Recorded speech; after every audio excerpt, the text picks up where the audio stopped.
Your stop. Hi, this is the Bee Lady at the Bee Lady Apiary, and I'm happy to participate in a recent collaboration that's been beginning called Our Homestead World.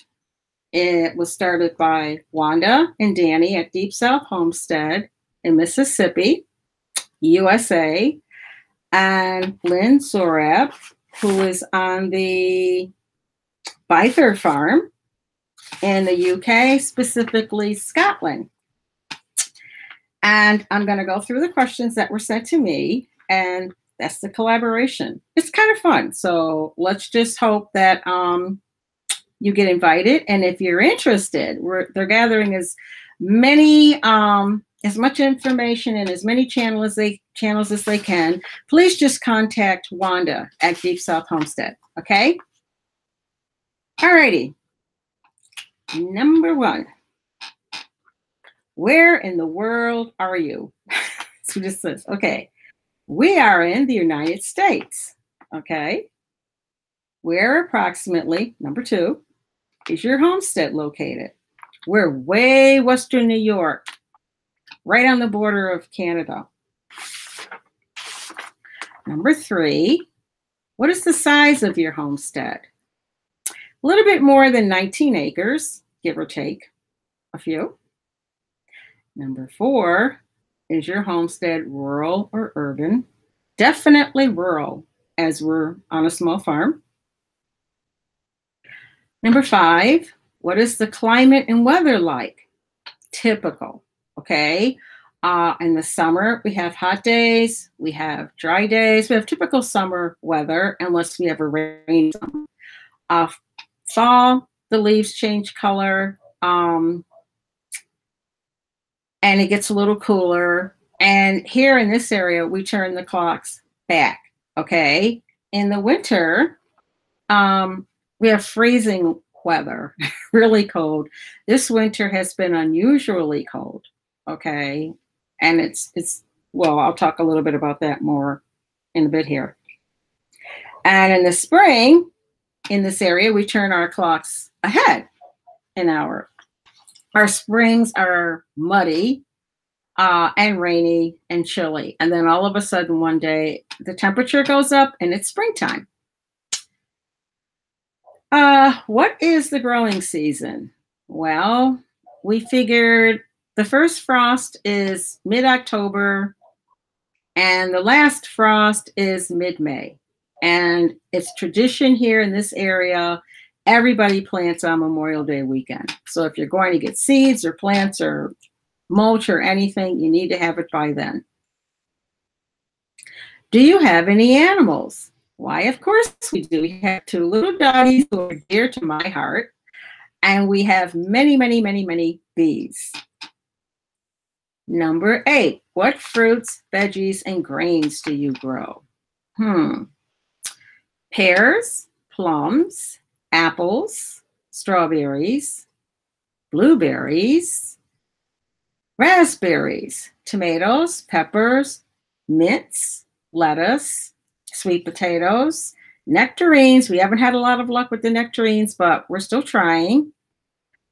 And whatever else we want to try that year, I have a couple in the back of my mind, and a lot of gracious YouTubers have sent me seeds, and I'll be trying those this year for the first time. Also, as you would imagine, we have acres and acres, even though we have like over 10 acres of just strictly forest. We have a lot of wildflowers, all different types of flowers here. How do you grow your crops? Organic, intensive, commercial, raised bed, container, rural gardening, greenhouse. Oh, how I would love a greenhouse. But we do the typical, I guess you would say organic. And some of our beds are low, where, they're right on the ground. Some of we grow in the containers that stand up. Not your typical garden container, but they're the long ones that stand on legs. Do you sell any produce, animals, or things you create for income? No, we do not. We don't sell anything right now. Although I am in the beginning or in the process of setting up an Etsy store. The store is set up. It just doesn't, it's not live yet. I don't have any of my products on there yet. 11, do you grow solely for your own needs? Yes, definitely. 12, do you have health issues that impact or guide your homesteading? Do they affect how you live and work your land? I used to be on 2 inhalers a day. I mean, 1 inhaler twice a day and 1 all the time, and several medications for asthma and COPD. And ever since we started taking care of our bees, and I've been eating their honey from the local area, I don't have it anymore. And that's kind of, you'll hear a lot of people say that, oh, natural honey will cure your asthma and COPD. If it is from your area, which I would say maybe a 5 to 10 mile radius at most, okay? 13, how long have you been homesteading? Well, pretty much my whole life, but here on our farm, about a little over 20 years. Do you like homesteading? Oh, yes, I wouldn't change it for anything. And, even though this is homesteading, in this phase of our lives, we're getting more into the beekeeping. We used to have animals, but now we focus everything on the bees and the plants. And I don't think there's any way else to live. What homestead activities do you like the most? I had one answer down here. Okay. And then I changed it. And I can't say what homestead activity do you like the most. I have to say, do I love the most? And that answer is my husband. Now, he's not a homestead activity, but over 20 years ago, when we were looking at properties and we knew we were going to move out to the country, I mean, my husband was right on board. And so many times I hear people say, well, my wife really isn't into it. Well, my husband isn't really into it. I was very fortunate in that I was very familiar with being in a country setting, the whole 9 yards, the outhouse, the chamber pot, you name it. And my husband, of course, grew up on a 62-acre horse farm where they had bees and chickens and everything else. So, his parents canned and whatnot. And so did my parents. We both are in our household activities such as sewing and making clothes and being extremely frugal. That's just how we are, okay, by nature. So I would have to say that's the activity I like the most. I love the most.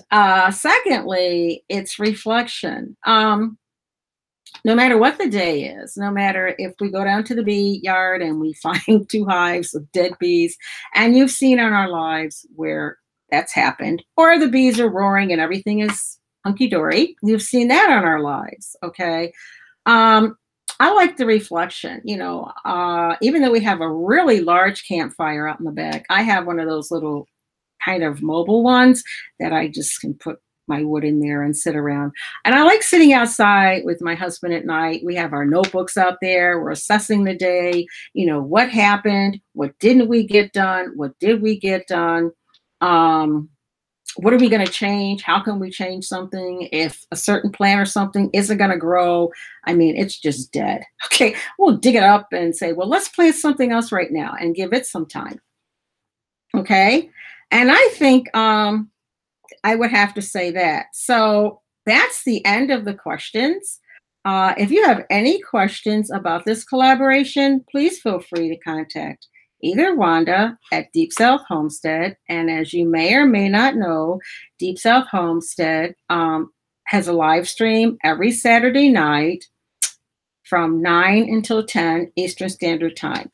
If you've noticed, I have on this wonderful, fantastic shirt. It's from, what does it say? It's going to be another of those crazy days or something. This is from Wanda's channel. I hope you can see it. I feel like this. She has a channel, Crazy Days, and it's just what it says. When there's no schedule there, but when she comes on, it could be anything crazy. Okay. Also, I'm not sure if Liz has a streaming time. I was able to see some of her videos. I was extremely impressed with her video of putting in, I think that the little door was for a cat, because that's something I want to do for our dogs, a doggy door, but I'm concerned about security and whatnot. And I watched a couple other of her videos too. And what I really like about Liz's channel is they begin every video laughing. And you know, you kind of have to if you're going to do the homestead life. You got to laugh, because sometimes you got to laugh to keep from crying. So you can contact either one of those people. Let's see, Deep South is deepsouthhomestead@gmail.com. That would be Wanda at deepsouthhomestead@gmail.com, or Liz Zorab at holding on for. That's cute. Holding on for, the number 4, the words holding on for, and gmail.com. Again, you can reach Liz Zorab at holding on, the number 4, at gmail.com. All right. Thank you very much. Bye.